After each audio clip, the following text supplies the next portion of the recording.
Bienvenue à tous sur Chronique de l'étrange. Aujourd'hui, un événement qui pourrait tout changer, ou au contraire n'être qu'un simple coup de bluff. On parle d'un signal mystérieux capté en direction de la planète Kepler 438b, un monde lointain, possiblement habitable, mais qui pourrait bien cacher une surprise. Restez avec moi. D'ici quelques minutes, vous saurez ce qu'est Kepler 438b, quel signal a été détecté, quelles hypothèses les scientifiques avancent, et ce que cela pourrait signifier pour l'humanité. Accrochez-vous. Kepler 438b orbite autour de l'étoile Kepler 438, une naine rouge dans la constellation de la Lyre, à environ 470 années-lumière de la Terre. Sa découverte a été annoncée le 6 janvier 2015 par la mission Kepler de la NASA. C'est une planète très similaire à la Terre. Son rayon est 1,12 fois celui de notre planète, et elle reçoit environ 1,4 fois le flux solaire que nous recevons du Soleil. Autrement dit, elle se situe dans la fameuse zone habitable, là où l'eau liquide pourrait exister. Mais tout n'est pas si parfait. Kepler 438b tourne autour d'une étoile particulièrement active. Cette naine rouge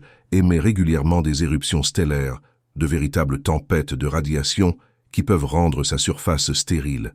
De plus, la planète est si proche de son étoile qu'elle met seulement 35 jours pour en faire le tour. Elle est probablement verrouillée gravitationnellement, montrant toujours la même face à son étoile, un côté brûlant et l'autre glacé. Malgré tout, Kepler 438b reste l'un des meilleurs candidats pour abriter la vie. Un monde si semblable au nôtre, à une distance si lointaine, intrigue les astronomes depuis des années, et c'est là que les choses deviennent étranges. En 2022, une équipe d'astronomes chinois, utilisant le radiotélescope géant FAST en Chine, a déclaré avoir capté un signal radio anormal, provenant de la direction de Kepler 438b. Le signal était extrêmement étroit, précis et inhabituel. Ce genre de signal ne se produit pratiquement jamais dans la nature. Pour les scientifiques, les signaux à bande étroite sont la marque d'une technologie, car seuls des émetteurs artificiels peuvent les produire. Le signal a été capté pendant environ 20 minutes, avant de disparaître. Les chercheurs ont observé une légère variation de fréquence, ce qu'on appelle un drift, compatible avec un objet en mouvement, comme une planète en orbite. En clair, le signal semblait venir d'un endroit précis et bouger exactement comme on l'attendrait d'un émetteur placé sur une planète. Les médias se sont immédiatement enflammés. Un signal alien avait peut-être été capté. Le monde entier en a parlé. Certains ont évoqué une découverte historique, la première preuve d'une civilisation extraterrestre. D'autres ont appelé à la prudence. Il ne s'agissait que d'une détection préliminaire, non confirmée. Les chercheurs du projet, eux, ont tout de suite calmé le jeu. Selon eux, il est très probable que le signal soit en réalité une interférence terrestre. Un satellite, un radar ou un signal radio réfléchi. La Terre est saturée d'ondes électromagnétiques. Il suffit d'un simple écho ou d'un appareil mal calibré pour créer une fausse alerte. Les chercheurs ont d'ailleurs précisé qu'ils avaient déjà détecté des centaines de signaux similaires, tous finalement expliqués par des causes humaines. Mais celui-ci, celui de Kepler 438b, avait quelque chose de différent. Sa régularité, sa fréquence et son timing correspondaient étrangement à un schéma artificiel. Et surtout, il venait précisément d'une zone où se trouve une planète susceptible d'abriter la vie. Pour les amateurs de mystère, ce détail a suffi. Et si quelqu'un quelque part essayait réellement d'émettre un message? Et si nous avions, pour la première fois, capté un signe d'intelligence extraterrestre, mais trop vite rejeté l'hypothèse pour ne pas paraître crédule? Le doute s'installe. Les chercheurs ont alors repris toutes leurs données. Ils ont vérifié les antennes, les coordonnées, les interférences possibles. Le signal, enregistré sur plusieurs fréquences, semblait réel. Mais en science, réel ne veut pas dire inexpliqué. Cela signifie simplement que quelque chose a bien été détecté sans que l'on sache encore quoi. Le radiotélescope FAST, avec son miroir de 500 mètres de diamètre, est l'un des instruments les plus puissants jamais construits. Il peut détecter des signaux extrêmement faibles venus de l'autre bout de la galaxie. C'est grâce à lui que la Chine espère un jour être la première nation à capter une preuve de vie extraterrestre. Les équipes chinoises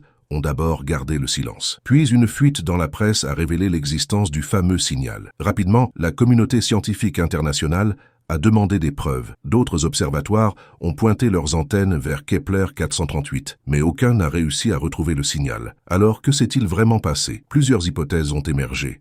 La première, la plus fascinante, reste celle d'une émission d'origine extraterrestre. Si une civilisation avancée voulait se faire remarquer, elle choisirait probablement une fréquence claire et étroite, comme celle détectée. De plus, viser une planète semblable à la Terre serait logique. Si nous, humains, Envoyons des messages, nous ciblons d'abord les mondes qui ressemblent aux nôtres. La deuxième hypothèse est bien plus banale, une interférence terrestre.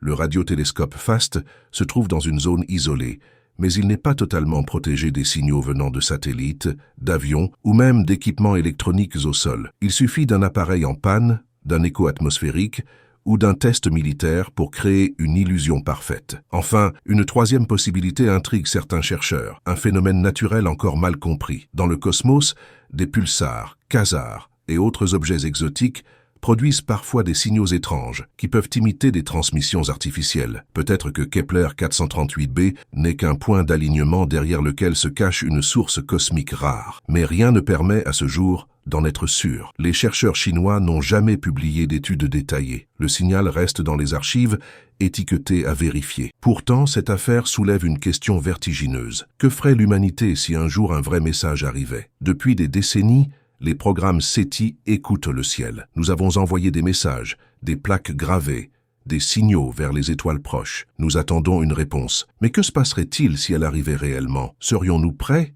ou paniquerions-nous? Le signal de Kepler 438b, qu'il soit humain, naturel ou venu d'ailleurs, nous rappelle une chose. Nous ne savons presque rien de notre univers. Peut-être qu'il grouille de vie, peut-être que nous sommes seuls. Dans les deux cas, le mystère reste total. Les prochaines années seront cruciales. Les astronomes continueront d'observer cette région du ciel. D'autres télescopes, comme le James Webb, pourraient analyser l'atmosphère de Kepler 438b. Si un jour on y détecte de l'oxygène ou du méthane, cela changera tout. Pour l'instant, l'affaire reste ouverte. Le signal de Kepler 438b n'a jamais été confirmé comme un message extraterrestre, mais il n'a pas non plus été entièrement expliqué. Il flotte entre science et mystère, entre rêve et réalité. Et c'est précisément pour cela qu'il fascine autant, car au fond, ce qui nous attire, ce n'est pas seulement la réponse, mais la question elle-même. Sommes-nous seuls dans l'univers? Alors, à vous de réfléchir. Était-ce un simple parasite radio ou le tout premier murmure venu d'une autre intelligence? Dites-le en commentaire. Et surtout, gardez les yeux tournés vers le ciel.